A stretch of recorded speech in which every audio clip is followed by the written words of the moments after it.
All right, bet. Welcome to the KickBacks show. I'm Ill Will the Barber. I'm Amma. I'm Trill. And today we have with us Troy Thomas.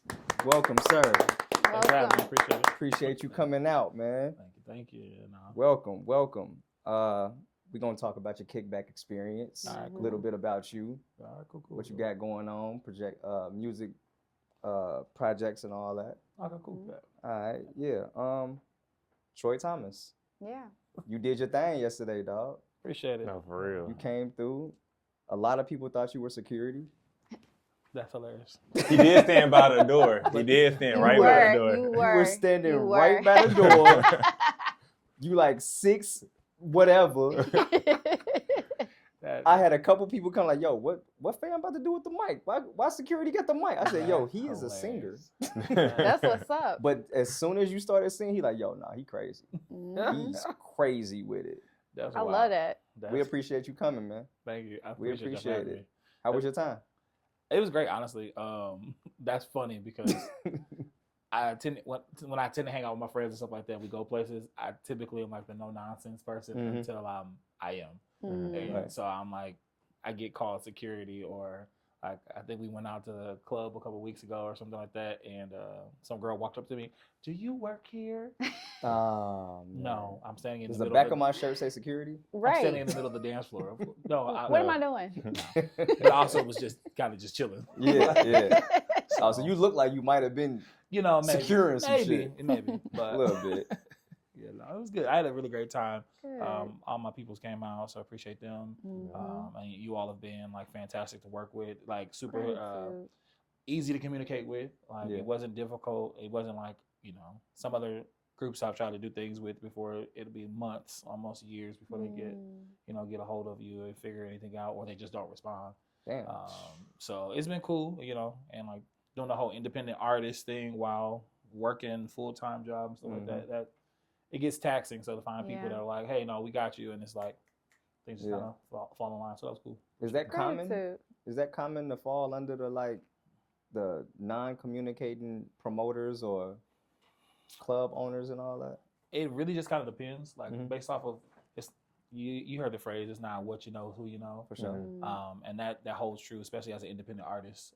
Indianapolis is a great place to do music, but it's also a terrible place to do music, if that makes any sense. Right. Because unless you have connections or you know the right people or people have seen you do certain things, like it's kind of a challenge. So to be able to have a spot like this, the Kickback, where you've got people that are up and coming, you got people that are kind of like solidified in their artistry and stuff like that, it's just a good spot, like to really kind of have that vibe across the board and open up to new audiences. Because I didn't know anything about it. Well, when I reached out initially, I was like, oh, okay, cool.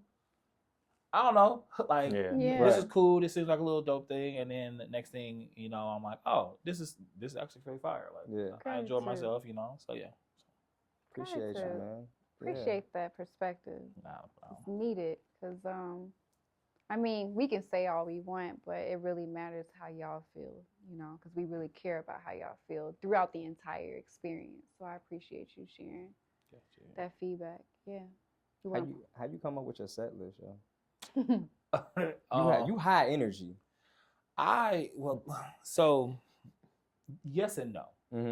So I love ballads personally. That's just like my thing. Like I love to croon. I love to have that whole like laid back feel, because I feel like you get to show off a little more of your artistry. You get to show off your vocal range, things of that nature. So that's what I truly love to do. But as somebody who I'm a wedding singer as well, so I'm so used to like, singing, or I was a wedding singer. I used to be a part of a contemporary Christian church where I was on the worship team. So you had to bring energy and things of that nature. And also it's just sometimes the vibe, you just like to switch it up. So like for me, I like to have options. I told Trail yesterday when I was like, hey, I'm gonna send you 4 tracks, not realizing that everybody else was doing like 4 or 5 tracks. I was like, I'm gonna send you a couple options because I had mapped it out in my mind. So I ended up doing the first little set was because I just did a halftime show for an IU women's basketball game. So I had 4.5 minutes. So I had like cut 3 songs and put them in there, and like so that was like a a high energy like Right. big thing because I'm singing for an arena essentially. Mm-hmm. So that was dope. And then everything else is just like kind of falls into place. Kind of depends on how I feel. Because like honestly, some days you'll set out an entire set list, and then the day pops up and you're like, I ain't feeling that shit no more. I'm not feeling it. My voice is tired. I might not be able to do this. Yeah. Like honestly, with the weather, especially it's Indiana, so it'll be 62 and sunny at noon, and then by the time 8 o'clock rolls around, it's snowing outside, so you never really know what to expect. Yeah. So just gotta take care of yourself and stuff like that. I didn't realize how much that affects artists, like the covering the throat with the scarf Wearing and the stuff. scarf, It's just like I didn't realize that. I've been seeing it more as we, work this space. But what else do you do to prepare yourself, like before your performance? So I'm already a larger guy in general, so I have to be very mindful of like my health and things of that nature. So typical things I try, especially days now that I go to the gym. I don't like to lift weights. I really don't like working out. I'm just being very honest. Like, I just don't. Like, it's cool. Same. Don't get me wrong. But I don't wake up. Don't say that too loud around him. And it's cool. Like, no. And I've got some friends that are like gym rats. I got people that are like, don't call me about a gym ever. But I realized that in my artistry lately, I'm like, okay, well, I have to sing. Well, I need better breath support. I need to be able to sustain notes. And I like to. I don't like to say show off, but I like to show off my breath control, the things I've been working on and stuff like that. So it's kind of challenging to do that when you, you do that in the middle of a song. It's kind of cooked. So that's. I mean, I really take care of that. I'm also a vocal coach, so I vocal coach in my own private time. I own my own business as a band leader, but also a vocal coach and work with do mental health work and stuff like that in the community. And then also professional side, I'm an academic advisor. Like 9 to 5, and then I work part-time as a vocal coach for a performing arts group at IU called the IU Soul Review. Okay. So I was part of the group, and then that changed, and now I ended up being a vocal coach for them. So I'm always telling my students how to take care of their health, how to take care of themselves, and so it's kind of hard to tell people what to do and then you don't do it. So, right. So you got a lot of hats you wear. Yeah. You just named like 7 jobs. Hey, somebody got to pay the bills. So unless one of y'all want to take any one of them, by all means. Bills got to I be paid. Good. I am good, Jack. You mentioned mental health. What are some things that you do to prepare your mental health or even balance that with all that you do? I gotcha. Therapy. I started therapy this past year, and I love that for you. Me too. It was the best thing possible, and even with therapy, you go through those changes. My best friend can attest.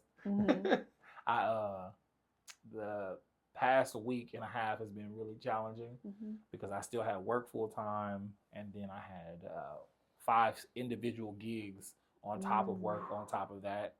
And let's just say I was angry for 7 days straight. And I wasn't exactly a pleasant person. Yeah. And that's just because I was just overwhelmed. So a lot of times, I try to give myself space. I try not to stack so many things on top of things. But it's inevitably happens. It's gonna happen. It's gonna happen either way. And then this season at my job is a busier season.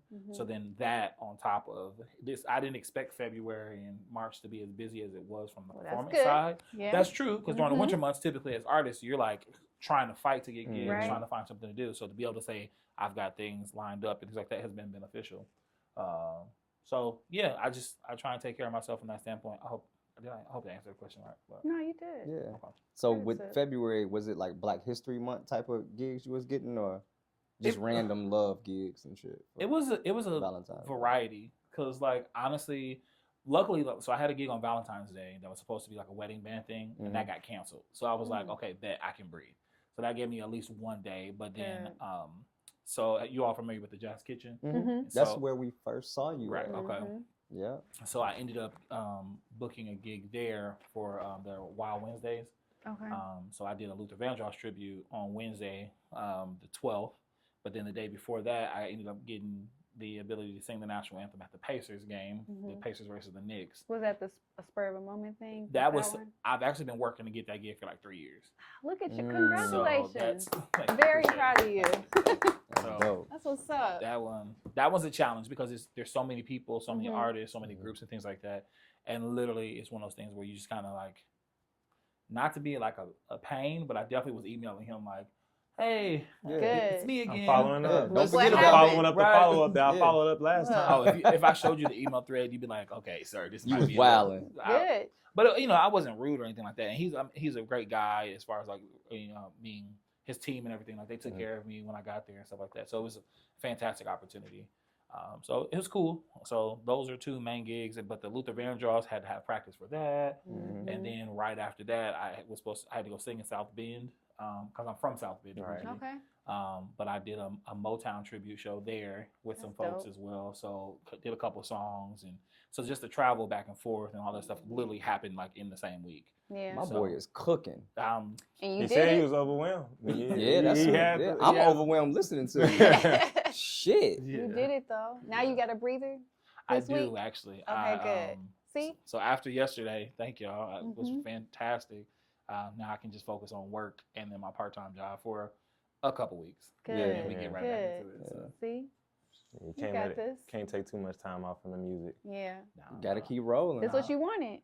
It is. It is. Yeah. And potentially, if what you want could possibly let go of that part time. And So that was actually funny because I was talking to my best friend about that as we were getting ready to walk in here.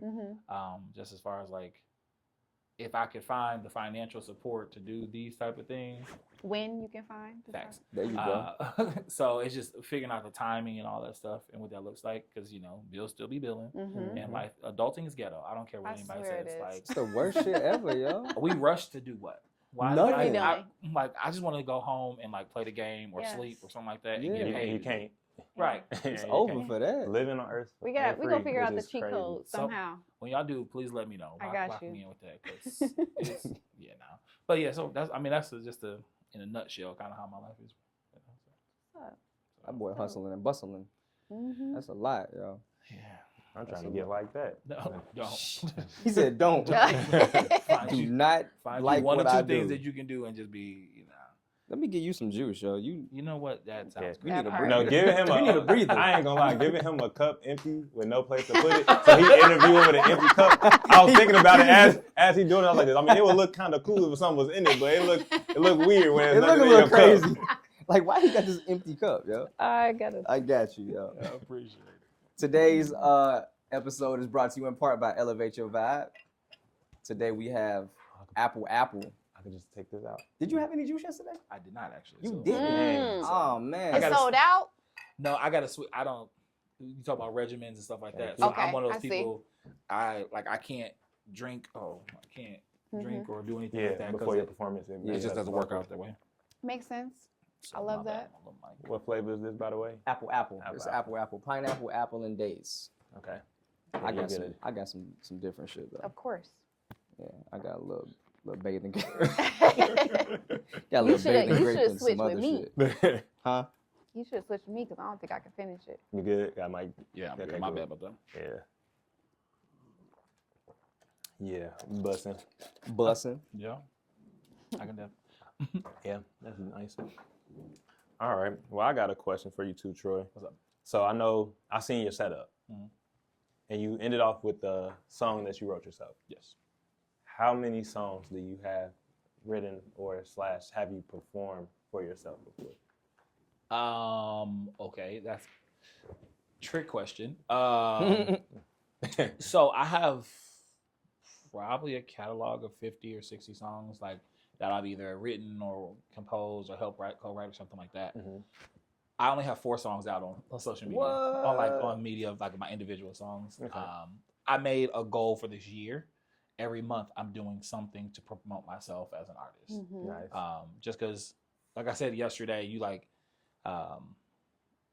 it's hard to like put like your baby out there and like Mhm. understand. Also, like when it comes down to my music and things like that, I'm kind of a perfectionist. Mm-hmm. I don't want it to sound wrong, or I don't want the harmonies to be out of place or the mix to be, Mhm. So that's been something I struggled with for the past few years, and I just made a goal for 2025 that every month I'm putting something out. So like content from this, content from gigs, all of that stuff, just actually like taking it serious. So the single I sang yesterday, well, at the KickBack was called Finding Me. Okay. And that one is just literally as I'm starting this journey and figuring out who I am, where I want to go, the whole nine, you know, really kind of diving into that. Yeah. And for after songs been out for a little while, getting people's feedback, kind of listening to it and stuff like that, it's one of those things where it's like there's a lot of space. There's a lot of room in it for people to kind of interpret for themselves, like what that looks like. You know, and it's very repetitive because it literally says "Finding Me." That's the chorus. That's it. That's, you know, and it's me just kind of going on this journey and figuring out what's important. Like, is it money? Is it fame? Is it family? Hell, is it food? Like what? Like figuring out what is, and in that process, I've enjoyed getting to know this version of who I am. You know? Nice. I love that you started with that, like, for that to be your start of your goal, that song, because it's like your storytelling, and I'm sure everything is gonna build, off of that. So that's dope. Yeah. I don't know if you did that intentionally, but it seems. That's definitely what it is. It's you're a new baby. Facts. You know, I realize that I think in like music videos, I think in like storyboard form. That's how I told you. I think, especially writing songs. Yeah. Is that like a artist like foundation, like starting point? It's every artist is different because it's just how your mind works. Okay. And really, you don't even know that's how your mind works. You just think. You don't even think about it. That's just you. It's just you. Okay. Yeah. It's how you function. Okay. So yes, that is dope though, for sure. Is that your favorite song that you wrote? It's not my favorite song just yet. I wish you would have gave us his favorite. Well, my favorite one isn't out yet. That's fair. I'm working on at the end of April/May, I'm working to do like a listening party because I'm working on an album to put out later on in the year. Congrats. Thank you, appreciate that. So that's stressful in itself. Yeah, we know. But we know.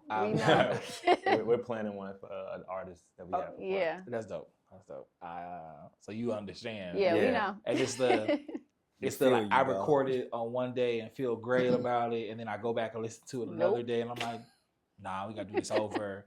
Or like my best friend is like one of my biggest like supporters, but also has a very critical ear to music. So I'm very much like, hey friend, listen to this. And he's typically like, all right, cool, I like this. All right, this is a vibe. Like today, I showed him a song today and was like, hey friend, take a listen to this just randomly. We were playing the game, chilling. And he was like, all right, cool. He's like, yeah, it's got a vibe. Okay. But all right. Exactly. And he was like, but I feel like it could add, or you could do. And I'm like, thanks. That's what you want though. As you an can't artist. have a bunch of yes men. No, because you can't. It's the worst. I I said this earlier, like one of our first podcasts or shows. I was like, as an artist, I send out like dummy files to people. Like some of my worst stuff, and if you tell me it's good, you would never if I hate it, you would never get another track from me again because you're so afraid of hurting my feelings that you're not going to tell me, or you just don't have a musical ear. That part. Because I can tell you 30 things that's wrong with it. It's really 100. Yeah. And if you can't tell me one, you said you just sent fire emojis back in the chat. Yeah. I would say also the challenge with that. I like that concept. I mean, I'm gonna have to borrow that for real. I also a challenge with that is I think sending stuff out to people that don't have a musical ear is the norm. That's the normal group of people who listen to music. Right. Because if like for all of us that are super critical or like you work in the performing arts or anything like that, like somebody sends you something or you like, and it's like off rip. Like you hear the initial, you're like, okay. And then you start you criticize it the whole time. Not because you're trying to like be mean or critical. Right. You just, that's how you hear it. Right. So I think the hardest thing to do is to be a artist or creative, anything like that, and go support another artist or creative because the entire time you're there, you're trying you're trying to just enjoy it, but you find yourself critiquing or like I have a note. You notice everything. You be like this. Oh, they just missed a note there, but nobody else noticed it. Yeah. I used to play cello, so my director told me, he's like this: if you mess up, just keep playing, because most people would never know unless they knew the piece. Because and like I'm a big person in music theory. Victor Wooten's a famous bass player. He has a philosophy: there's no such thing as a wrong note. Gotcha. And especially he's a jazz musician, so improv is very. Gotcha. It's the fundamentals of jazz. So if he messes up a note, he didn't mess with him. He's just going to use that note to transition to a better riff. Yeah. And then go right back to where he intended to go to the beginning. That's a gift. And I was like, that's a good way of thinking it. And I can see, like, based on how you said you're a perfectionist, and that in a sense has slowing you down in terms of putting stuff out. Do you think you're going to find a balance of being a perfectionist and also wanting just to get things done? Yes. I was talking to a mentor / friend like last year, and about like me wanting to like push myself and do things. And her name's KB. She does like a bunch of stuff and marketing things. She's a creative. She's been like a multi-millionaire multiple times. Like she just has businesses. She goes all over the world, like really just like helping people with their creative desires. Nice. Fantastic. And in one of her seminars, she says, "Do it messy." I love that. And I was like, what does that mean? And then like she kind of went in depth a little more, and I was like, but then that means they might hear like the imperfections, or they might. So now, and ever since that, I was like, okay, I'm going to do it. So it took me 6 months from hearing that message to the start of January to be like, okay, I'm just gonna do it. Yeah. I'm just gonna do it. I'm just gonna do it. So that's why So Finding Me is not my favorite song out of like my catalog. But that's when you're doing it messy. Right. And so it's like, okay, it's not perfect. It's not, whatever. But it's fantastic. So yeah. So that sounds good. Well, thank you. Appreciate it. I'm glad. I don't think it's bad, but I definitely like very critical. So it's cool. I definitely want to do more. And my guy Luke Beats, he's a producer out of Bloomington. He helped produce the track and stuff like that. So. That's what's up. I think like when you said do it messy, my thought process was like be okay with making a mistake. Like when you're cooking, be okay that you might spill some stuff. All right, all you got to do is just clean it up, and then keep going. And I think like it's beauty in like seeing the journey from a consumer perspective. I love journey. Yeah, I don't want you to be perfect. I want to see you grow. I love seeing artists grow. I love seeing the storytelling. I like to actually see that without you even telling me. Gotcha. And I feel like I don't know if everybody thinks that way, but for me, I like seeing that. Like I connect more with the artist. That's perfect. Make sure I like this process, just so y'all know. I like watching troubleshooting. Well, it's authentic. Yeah. Like I think I enjoy the authentic experience. I know but it's just, we record. I think it's dope because at the end of the day, I think you get to see, like you said, do it messy. So it's not perfect. It's not completely, X, Y, Z. So that to the point we were alluding to with that. One of my favorite artists of all time, not vocally, but because of what they do with their craft, is Celine Dion.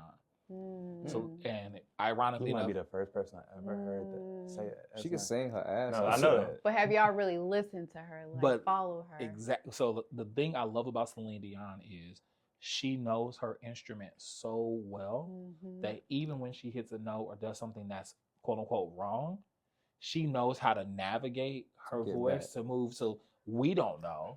Like nobody knows that it was wrong, or she just changed something up. Oh, this is nice, the whole nine. So that's like, I love artists that know their instrument. So part of the perfectionist in me is I know my instrument now. Like I put in my 10,000 hours. I know it's a good vocal day. Is it a bad vocal day? Typically, there's some days where I'm like, we'll see. Throwing some shit at a wall. You're confident in that. We'll see. We about to figure it out. So like even like so when I sang in South Bend this past week, I hit this like I don't know if y'all get that feeling, but like when you're in your zen place or your zone where you just like kind of like lock in. Nothing else matters. Like it's this euphoric feeling. That's what I call it. When I get into that space where I'm on stage, and I don't care if there's 1,000 people there. I don't care if it's 2 people there. I hit that point, and nothing else matters. And it's like I hit a space, and I didn't even know or realize that I did something. And somebody else recorded the video, and I went back and listened. I was like, "Oh, who's that?" And it was me. And I was like, wow. I was snapping. I said, okay, we're going to post this. Like, can I use that? That's what's up. That's dope. So that's always good that you can still be surprised as an artist too. Yeah. So I think that makes it enjoyable. Like you should always be a forever student. You know, you shouldn't always be the smartest person in the room. Of course, that part. You got a lot of showmanship on the stage. Yeah. Like you ain't just standing there singing. Like you a big dude, so you kind of present as a big. I would say a big personality on stage. If I had to like use a word to describe like the performance aspect, it seemed grandiose. Yeah, like 1,000%. It was like literally, but even like in hand motion, like I seen you like extend your hands up like while you were singing. I was like, okay, like it's very open. It's you know, like they say when a bear attacks you, your goal is like to look as big as possible. You put your arms out and everything like that. It just seemed like that. Like okay, I'm gonna open up to everybody. You gonna feel me, and I think it was felt. But very gentle and like effort. Like it just seemed like you were just floating, talking. Yeah, just floating. Like floating it just through came the whole out. You know set. what I'm saying? Like it was just like I know this takes a lot of time and effort and all those things, but you just went up there and you like, all right, y'all. Like, you were talking shit in the middle. I'm like, is he playing with me? What the fuck is he doing? It was beautiful.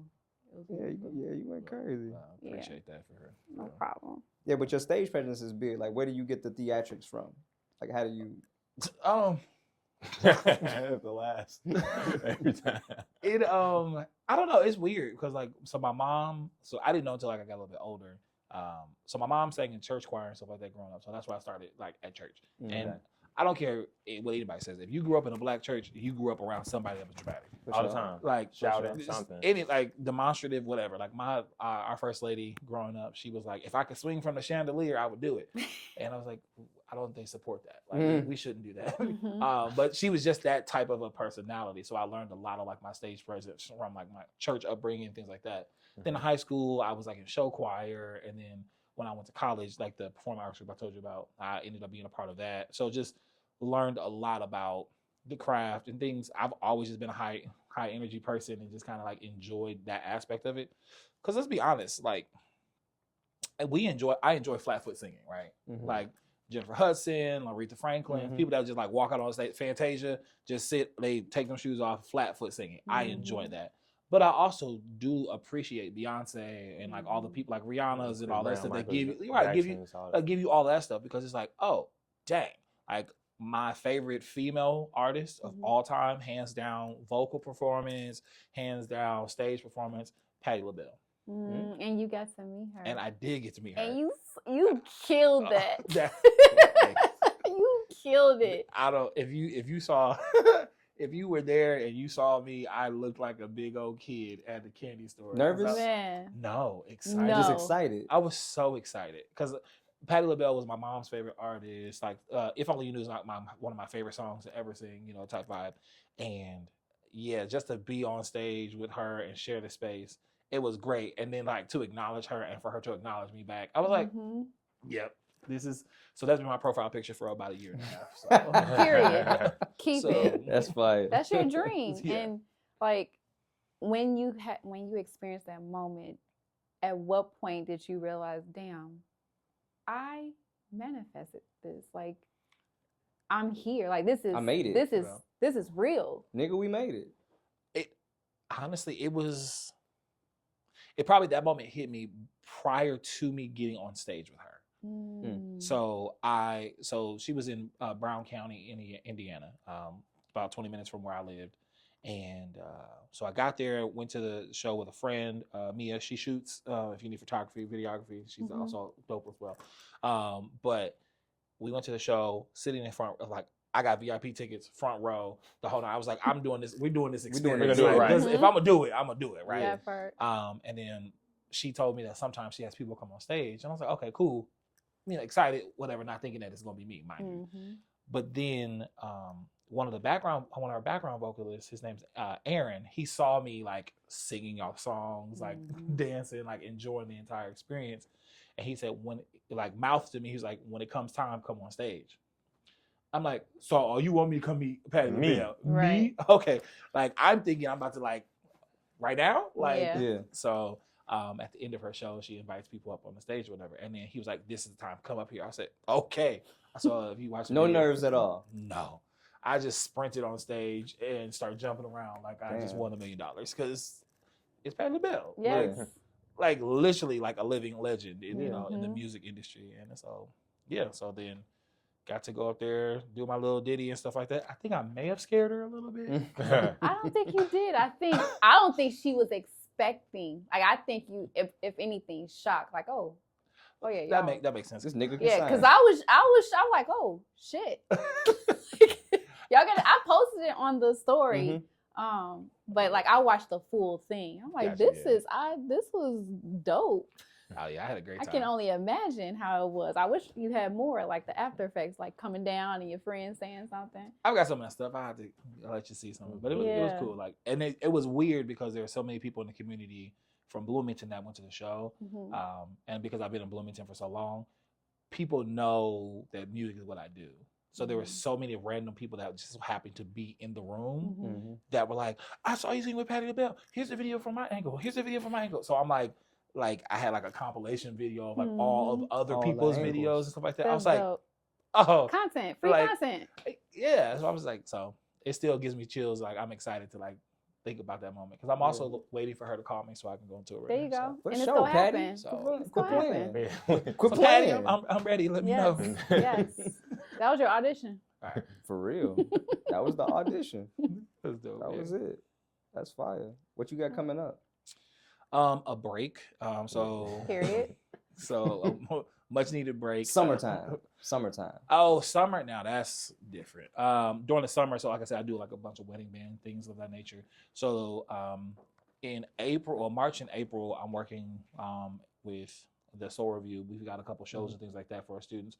So that'll be my number one things coming up. But then individually, I'm working on my listening party, working on things for the album. So I'm looking to drop some new music, like I said, once a month, about the middle of the month. I don't have the set dates yet because I'm trying to get myself some space. But like in the middle of the month, I want to drop content, whether it's going to be a new single, whether it's going to be a video file, something like that for people to kind of just get to know me a little bit more. So that's that.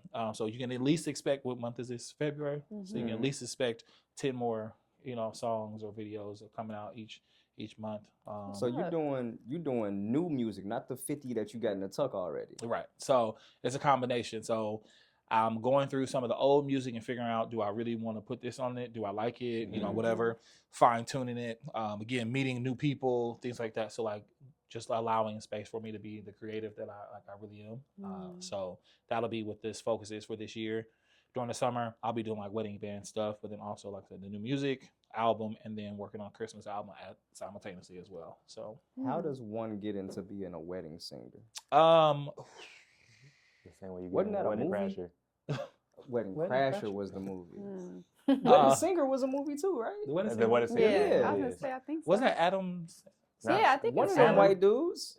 Adam Sandler. I think it was Adam fucking Sandler, Ben Stiller, something like that. Dude with the nose, Owen Wilson. It was one Oh, of well, them. that's Wedding Crasher. He That's was with Wedding Vince Vaughn. Crasher. Oh, Vince wow. Vaughn, You yeah. can mix. Okay, up. yeah. Wedding Singer was Adam Sandler. Yeah. It was.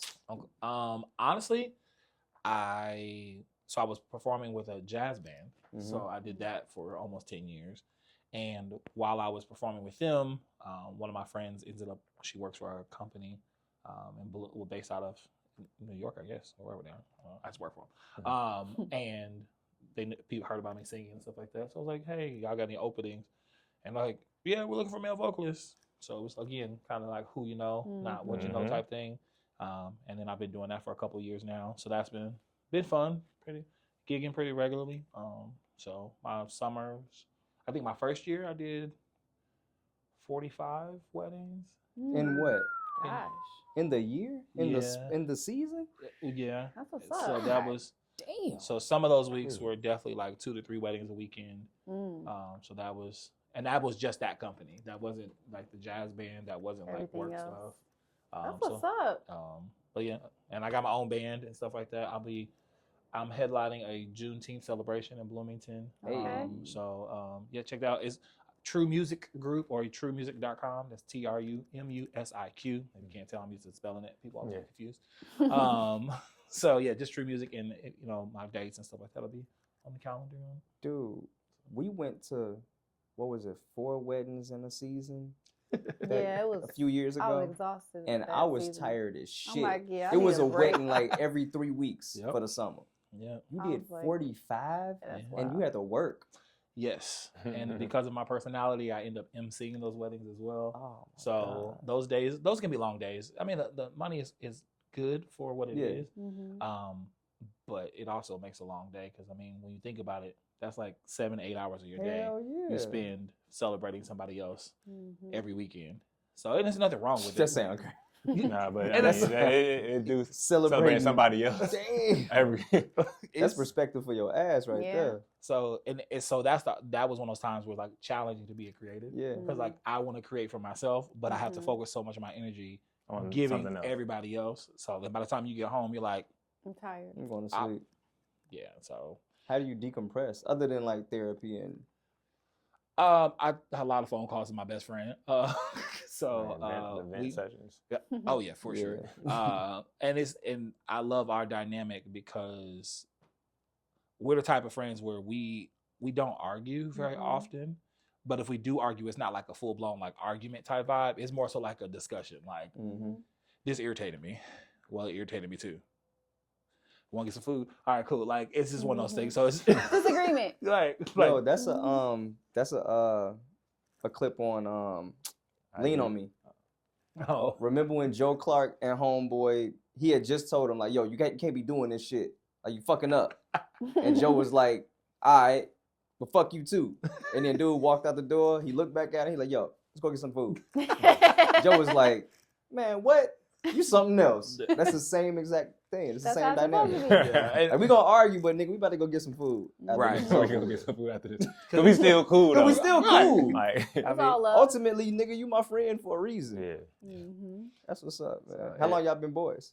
So we originally met back in like 2018, and then we like kind of had like a gap where we didn't talk, and I think we've been like tight for like what 4-5 years at this.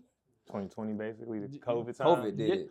Yeah, that actually makes sense. COVID did it. Yeah, I spent a lot of time during COVID by myself. So y'all did. Yeah, we had no choice. Yeah, no. Well, I was living with like I had roommates at the time, and all of them moved out.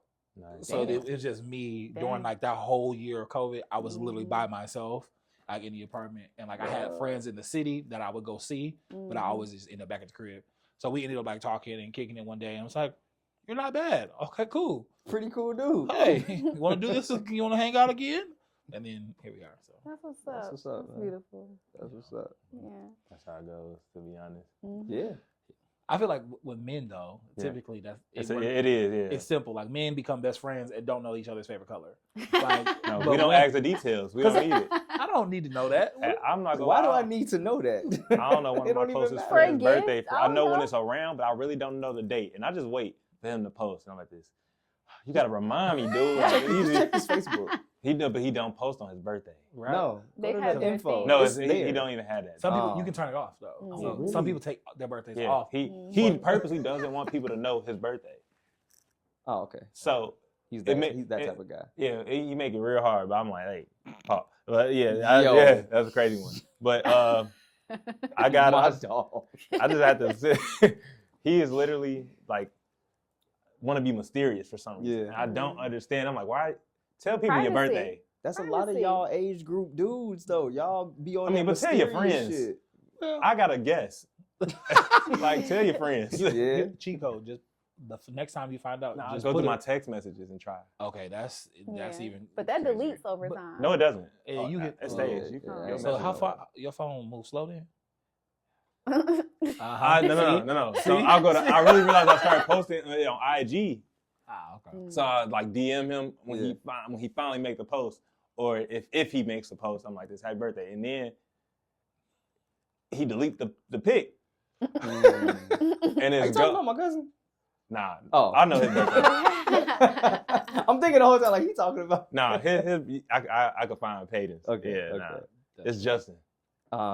Justin makes it very difficult. Yeah, mysterious nigga. He's not mysterious though. He posts everything but his birthday. Everything but his birthday. Every restaurant, every bar, everything he doing. But won't Nobody know when this man is born. Shout out Tillo. Shout out That man is Tillo. a menace.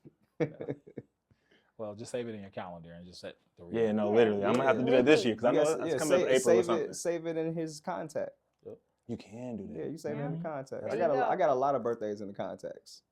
I keep that shit there. And it'll give you a reminder. Had to leave description in them like this. This person looks like this because some people I don't. Who is James? Like it's like 8 of y'all in my phone. Now Same. I gotta consolidate. How I meet you in your contact. Honestly, that's the tagline. It's like such and such, and I put in the that's description me. like Applebee's. That's no, me. in school I used to do that. I'm like this. Yep. Amy, IU calculus. Yep. Like, and it had to be specific to the class. You had an Amy? Nah, I'm just capping. But I got some white. I got some white people on my phone for sure. They just say IU in what class. You ain't say Blake though. You said Amy. I have a Blake. You got Spell weird is an old coworker from AT&T. Yeah, so Amy, huh? I didn't know. Hey, I'm shocked. that was a group project. Group project. I like that. that's hilarious. That boy is can't. a menace. Boy. I He can't is with a y'all. menace, yo. Can't. Did you that might be a little ranking the performances yesterday. Yeah. What's your rank? With love. Yeah, that if you don't want to touch it, we ain't got to touch it. Well, this is what I'll say. I won't necessarily say rank it because I think everybody did a fantastic job. Right. Fair. I think a hard ass, again, going back to our earlier point, being creative and being critical. Critical of everything. The thing I was listening for, it was challenging because there were several artists that used performance. They didn't use necessarily performance tracks. They used tracks that their vocals were over. Mm-hmm. So that kind of took me out of the moment just slightly because I wanted to hear what they did in the moment, not necessarily what you did in the studio. Right. Yeah. And I think that's a challenge. But and it's also like as someone up and coming and like trying to figure that out or trying to, maybe you don't have as much performance experience, things of that nature. So it's no shade, no nothing like that because I think everybody did a fantastic job. I just personally wanted to hear people's voices. I wanted to hear what you had to like offer outside of that. My girl Allie, She killed that shit. I mean, my friend groups, my sisters, my best friend, like Everybody. The moment she walked up, they was like, "Is that Yabba?" Like, and like, holy shit. I said Adele, but and it was like because her whole vibe was very Yabba. It was very Yabba-ish, but at the end of the day, like sweetheart, super nice, super genuine. Did you know her already? I did not. I met her. Oh, I didn't know fire. anybody else. Like yesterday, outside of my friends and stuff that came, like I didn't know anybody in the room. Oh, that's dope. So this was like for real for like my first experience. So when I pulled up, I'm like, all right, I'm gonna give this a shot. And like I've done some things in the past. I was like, looked a little sketchy. I'm gonna go home as soon as this is done. Like, but this is one of those experiences. I'm like, okay, it's got a vibe. Okay, I see the screen. Okay, they got the logo. Okay, they got little shit just started popping up little by little. Because sometimes you go to get up and coming things, and people you're like, is it serious? Is it kind of a play thing? And like, I've been performing over 15, 20 years in general. So like you kind of see the different stages of it, and it felt good to walk into a space that felt comfortable, but also felt like there's room for growth, but it also felt comfortable in what it was, So I think that was dope, and but Allie, if I had to come second to anybody, I could do that. That's a cool second. That's a cool second. That's a cool second. Yeah. But she and I connected, so hopefully we can get some collabs, some music.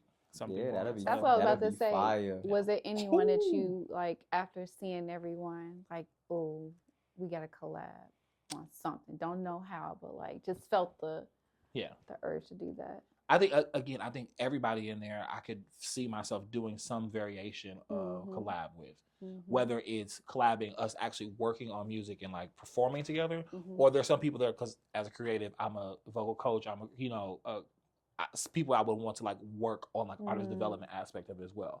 Because like I think like the first gentleman, he's like fantastic. I enjoyed his voice. He reminds me. I was talking to my sister. I was like, he reminds me of our friend who they sound almost exactly alike.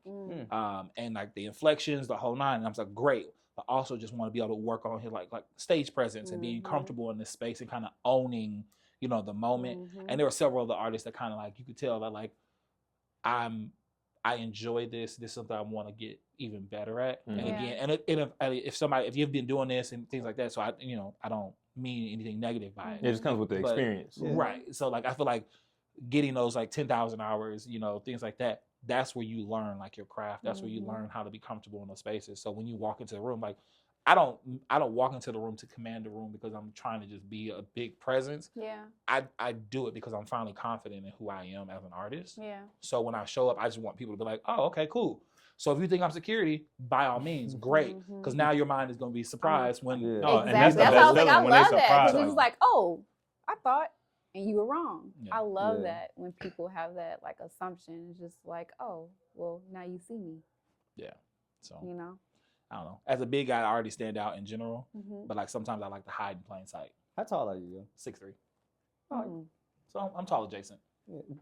That's tall. That's tall, yeah. Talking to some niggas that's 5'9". I mean, well, y'all tall. Vertically challenged. We tall to 5'5". Yeah, that's real. That's real. Towering. Some may say for sure. Towering. I feel like with I am practicing like when I speak on something, I'm gonna not like spend too much time like trying to like tiptoe around it because I know I come with love. And I feel like as an artist, and this is just my, advice or perspective, I feel like in order to be a great artist, you have to be okay with like hearing people who want you to win. And like, okay, of course, people are gonna talk, but as a person, like what's genuine and what's not. And it's like, if I'm saying this to you, so we can't have yes man. So it's like, I don't ever want to be that yes man person because I don't want that done to me. It's just like, we have to be comfortable hearing that feedback from people, especially those who want to see us win. And those who want to see you win sometimes are not the people who are in your corner sometimes. And you have to know that about yourself and hear it. Yeah. Listen to understand, not listen to respond. Yeah. So active listening.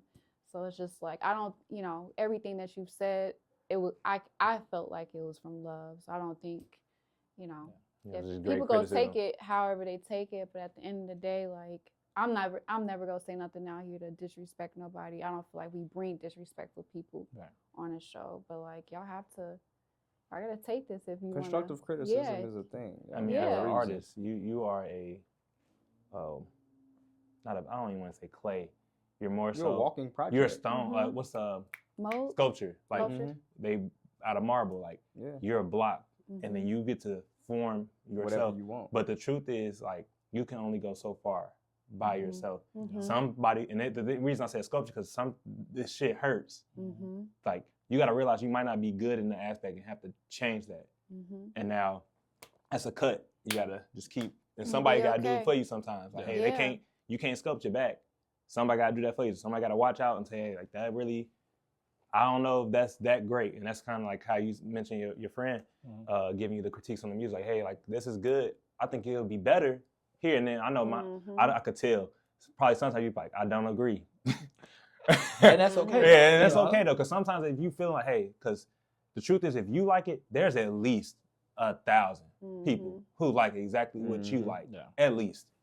And that makes sense. So sometimes you just gotta go off. Yeah, so you just go with you. And I heard T-Pain say it, and mind you, that man was on a monumental run when he first came out. He was nominated every time in 1 year for almost every category because of features at least. Basically, like he was the Ty Dolla $ign of features before Ty Dolla $ign was even Ty Dolla $ign of features. Like you heard T-Pain, you knew it was gonna be a hit. Yeah. And he was like, sometimes I had to tell. He said Snoop Dogg and all these people told me when I dropped Bartender and stuff like that, and I dropped my album. You about to ruin the game. This suck. You shouldn't be using auto-tune. Really? Blew up. Really changed music, melodic music for hip-hop. Yeah. By himself. I think it was Usher or somebody said that like T-Pain kind of ruined. Jay-Z said it. Like it was a lot of people said he ruined said it. Yeah. And I was like, how? Because now, you don't have to be as talented to sing. Because but he could sing. Right, he could always sing. But we didn't know that at first. Yeah. So he came out with a gimmick and the gimmick was auto-tune. And then everybody else kind of after that utilized that to the point where it's not a gimmick anymore, it's a requirement in most cases. Because now a lot of, and this has nothing to do with anybody here or anything like that, but just in general, there are a lot of artists that just don't put in the time to be good at their craft. It's either a hobby or something that they're just like, enthusiast about. And it's like, I want to sing or I want to perform. But like, people like, I keep saying 10,000 hours, right? And that's just to be quote unquote a master. Right. But even after that, you still have to, the next thing you got to, so it's like, I grew up in church singing all the time. So like, even before I even thought that I was. You already had your 10,000 hours. Basically. Right. Like before I even knew, what the 10,000 hour rule was, I'd already been, well on my way. Yep. So then, but now a lot of people are either don't have, faith-based training or don't do musical lessons or their arts programs and stuff like that are suffering. So people don't participate in it. So a lot of times it's like you just all of a sudden wake up and you 18, 19 years old and decide, you know what, hey, I think I want to drop an album. You didn't put that work in. Well, why? Why? Yeah. And no, there's nothing wrong with that because there are some people that like wait till later in life and they are phenomenal. But there's also other people that like you'd be better as a writer or you'd be better as a producer. But like necessarily being the talent, not as much. But because of the industry we live in, that's why you don't have anybody who has longevity. So you have like artists like T-Pain, like Ushers, the Beyoncés, hell, even Michelle Williams off of Destiny's Child. Like these people are still making names for themselves, making music, enjoying themselves. And they've been doing this for 20, 30 years. It's like, oh, dang, you still are doing this. T-Pain does a live like 2 or 3 times a week where he sits at his computer and he just streams him making beats. Yeah.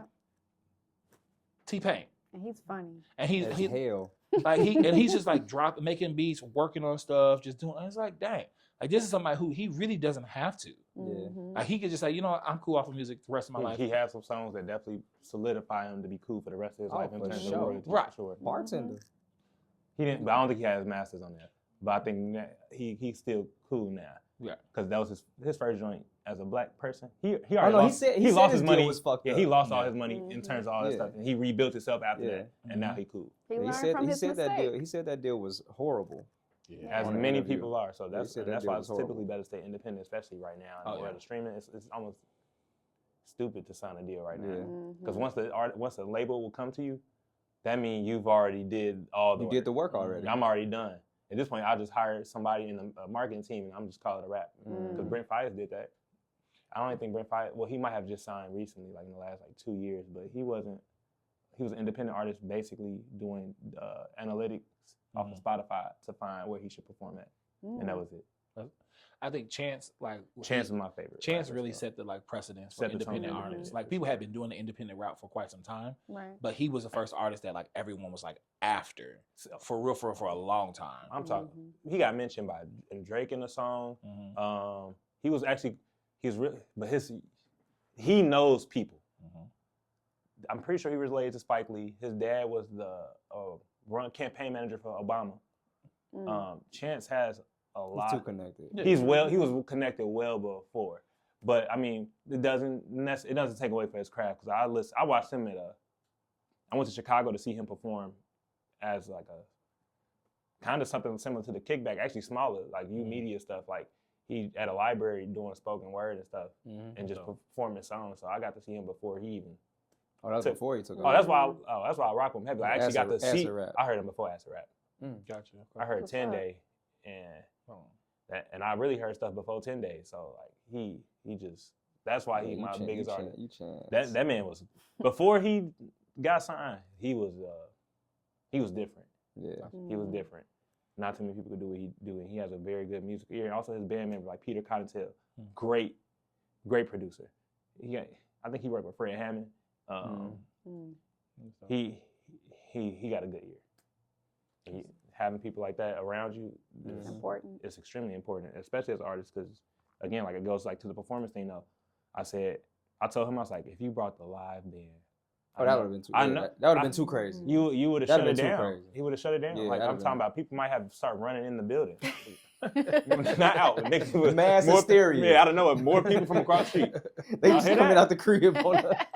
Like somebody summoned Batman. It's time to go. I think Troy's singing. That's funny. Nah, that's real. You mentioned Patti and you mentioned Beyonce.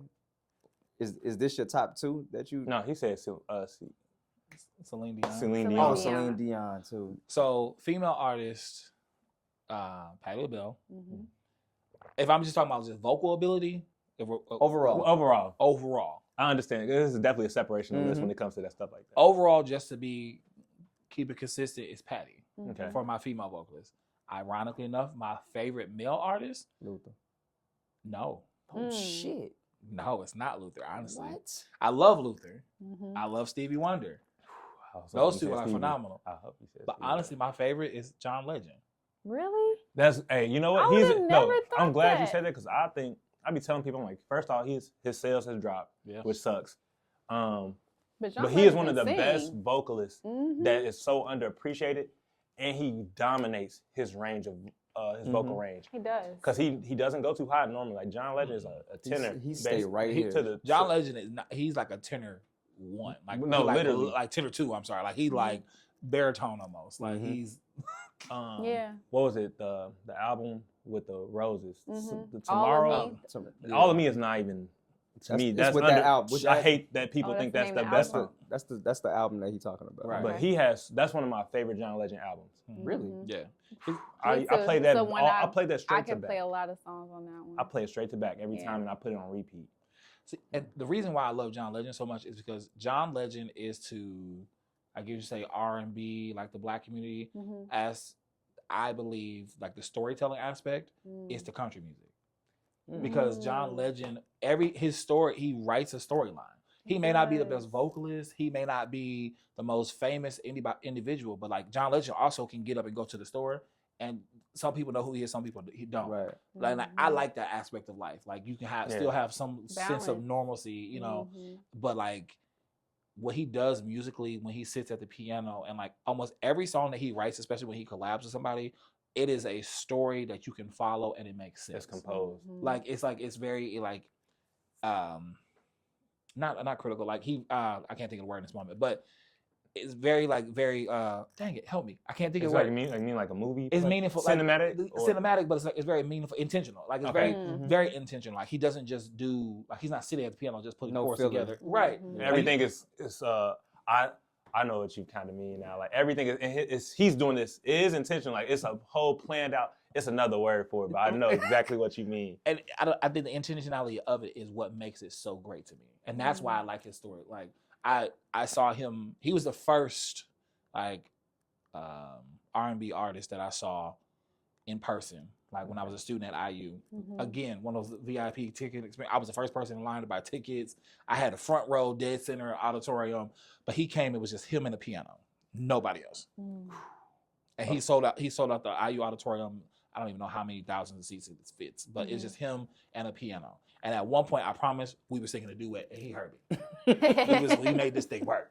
But it was just like, it was just dope because like, you were captivated by what he was doing for an hour and a half of just him at a piano. That's what's up. And you can't say that about everybody. Yeah. And I love Beyonce. I think what she does, she's hands down one of the greatest, if not the greatest performer of our time. I can't take it away. Bruno Mars, I think he's fantastic. I love Bruno. I hate Bruno. Yeah. It's a mix. I like Bruno in the sense that it's performance. Bruno. As far as performance goes, there aren't very many male artists that outperform Bruno. Yeah. Like it's not. Usher, he still got it, but Usher really very different categories of performance. You know. Did you forget about Chris Brown? No, I didn't forget about Chris Brown. You got Bruno on top of CB? As far as like Chris Brown's more of an Usher category though. I was gonna say you can't do that. Because Bruno is like Bruno dancing too. No, he danced, but mind you, he is he did that choreographed shit. But so Chris Brown is a choreographer. Like he has hip hop in his culture. Bruno is not a hip hop culture. Bruno's coming from the aspects of like James Brown, Michael Jackson. Bruno leans more to the soul side, soul side. Look, now what I would say is Chris Brown and Bruno, when it comes down to performance, if I were to go to a show, if I had to choose between the two, I go to Chris Brown easily. Not a problem at all. I think Bruno crosses over multiple genres at the same time. Because he can sing with Lady Gaga, he can sing with Adele, Cardi B. Like he's very marketable and palatable across the board from that sense. But as far as like overall performance-wise, Chris Brown, that's his niche though. Exactly, because he doesn't sit in one. He has like soul and funk, and he moves it just a little bit. Soul, funk, and pop. Soul, funk, and R&B. Soul, funk, but it's always like kind of that niche thing. Chris Brown is R&B, hip hop influence, and that's it. That's basically Does that seem a little culture vulture-ish? Nah. On Bruno's part? I would say that's appreciation. Considering that he's not like us. I thought he was mixed. No. He's not black at all. But he's not white. He ain't white. He has his own. I thought he was like... right? No, like Guatemala and something else. I thought he was he's like, something like... He's like Central America. But I mean... Does he say the N-word? No, not I hope not. I'm not going to go on record and say he don't. I'm not. I haven't heard it. I just said I hope not. I haven't heard it. But he said this bitch and who he talking to. Who he singing to? This bitch. That was Anderson .Paak. Huh? Anderson .Paak sang Mars, that. Yo. No, that's both their songs. That's Silk Sonic. Anderson .Paak sang that part. No, they both sang. They both sang it. Out the smoking out the window. Yeah, but they both say the hook. Cause that's the hook. Yeah. He can say bitch. Who he talking to? Who's his audience? The people who like funk. No, who's his audience, yo? You know the answer. It's black. No. It's black people. But because he appreciates. It's black people, but also you got to keep in mind, you guys are black people don't even buy tickets. But you also got the white people that wish that. Come on. You got the white people that wish they were black in some instances, or you got the people from the other races and things like that that just enjoy the music. So that's a challenge because when it comes down to the appreciation culture, right, that's what appropriation. Basically. Because like if we really think about like how I can't appreciate another culture, another race, or anything like that without impeding on something that's there. So if I like Asian cuisine, so now when I go buy ramen bowls, am I is that cultural vulture, like cultural appropriation? Because I like to use chopsticks. I don't like to use forks because I know from a cultural standpoint, it's disrespectful to use forks to stab your food and things like that. So for like small, it's so that's why I get you, because you appreciate the culture though. But that don't mean I'm a part of it. I can. Yeah, I think he appreciates the culture so much, and I think he was inspired by the culture that is what shaped him. And because it's what shaped him, it's what he delivers. And honestly, I don't think it's appropriation if we appreciate what he's doing. He wouldn't be Bruno Mars without this audience. So therefore, we appreciate him for appreciating us. I think we've been bamboozled. I think he like this I last think we got bamboozled. This shit with Sexy Red is. He got a song with Sexy Red? I didn't know that. It's that called song particularly Wet hurt my Juicy feelings. Pussy or something. Well, it's Sexy Red, and that was Sexy Red. But you shouldn't even do this if you ain't trying to connect your name to. But she bigger than him. I think he tried to do like. She's a bigger artist right now. In what world? She gets more streams than him. Go to Spotify right now. You will see her top song is probably more streams than his top song. It shows the streams. But it's not. But it's not about the art though. Mm-hmm. It's not a. It's let's be very clear. It's about. It's nothing about the art at this point in time.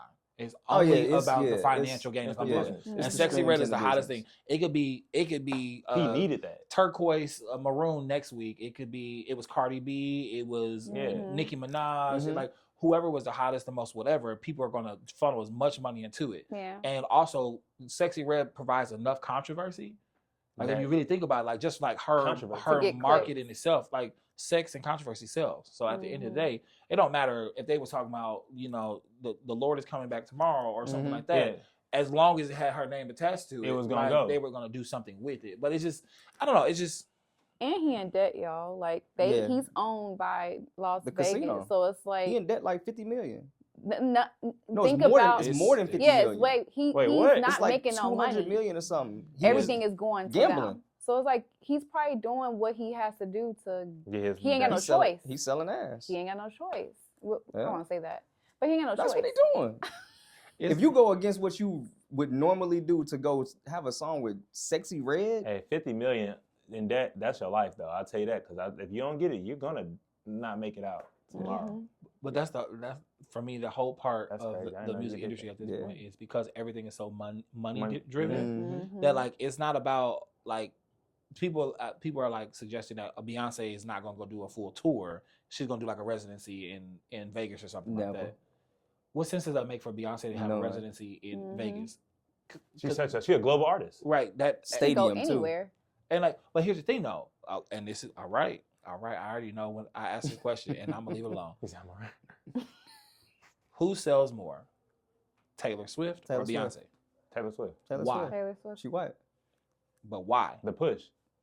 Why does Taylor Swift sell out? Taylor Swift is selling out full blown arenas.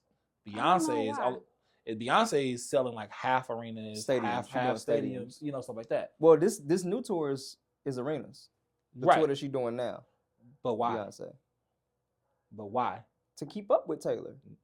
You think she's trying to keep up? I know she changed all her stuff. But what is this new? What is this new album? That's the country shit, right? Right. And who's that catered to? Right. So now, even though countries, and she very well explained that this is reclaiming the aspects of what African American music is, not just in country, not just in rock, not just in pop R&B, but she's reclaiming all these things and saying, no, like y'all got inspiration from us, influenced by us, so let's go ahead and take it back. But the people that have the most connection with a lot of those things, you have to still cater to that audience in some way, shape, or form. So Cowboy Carter, in my personal opinion, I personally think it's not my favorite album of Beyonce's, and I'll just be honest, it's not. But I think what she did with the album, her purpose and the reason behind it, I think is phenomenal. I didn't know that was a purpose. Right. Which matters in art. Because because what she's doing, every time you watch a Beyonce anything, she's very intentional down to the lights, to the cues, to the whole nine. So she's like very meticulous. So if Beyonce is taking time out of her life to go ahead and make an entire country album, there was something, a catalyst, Country Music Awards, that would have driven her to do that. And I think that's where the intentionality in the music, because now Beyonce is Beyonce. She can do what she wants. Beyonce can go write a whole album. An album full of farts. And people are like, oh my God, those were the most fantastic farts I've ever heard. I can smell them through my phone. Was that acapella? I can smell them through my phone. Was that 3/4 harmony? Gratitude for sharing that. I didn't think about it from that perspective, so I appreciate that insight. We got rap too. Yeah. What you singing for us tonight? Oh yeah, I forgot I'm supposed to do that. Don't forget. We ain't gonna forget.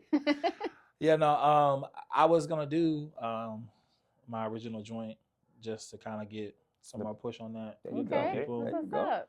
Yeah, let people know a little bit more about, Yeah, about that's me. dope. So. Good. Anything you want to share? I'm gonna do Higher Life also. Ah, yes. Go ahead. Anything you want to share? Shout out your socials and all that first. Oh yeah.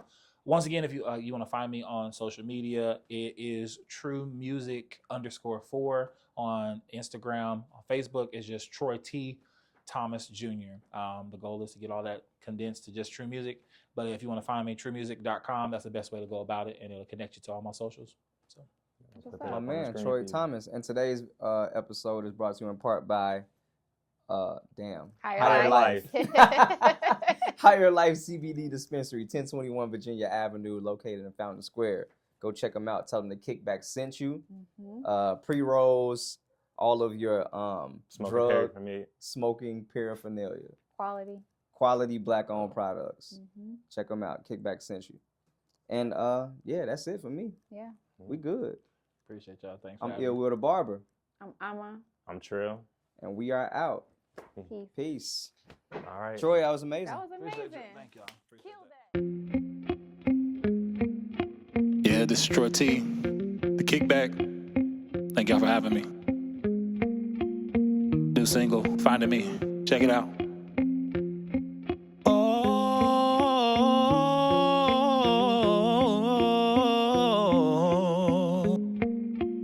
Sometimes you just gotta find yourself. Finding me. Oh, finding me. You've gotta find me. You look so hard. I finally found me. I'm finding.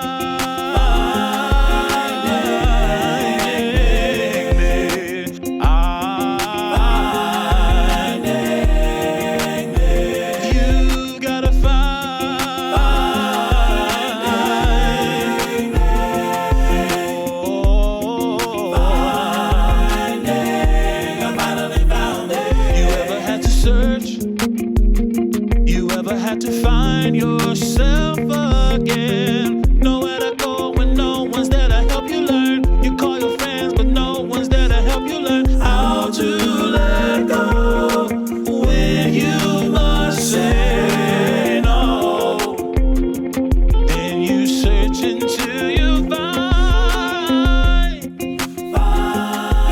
You find.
Thanks.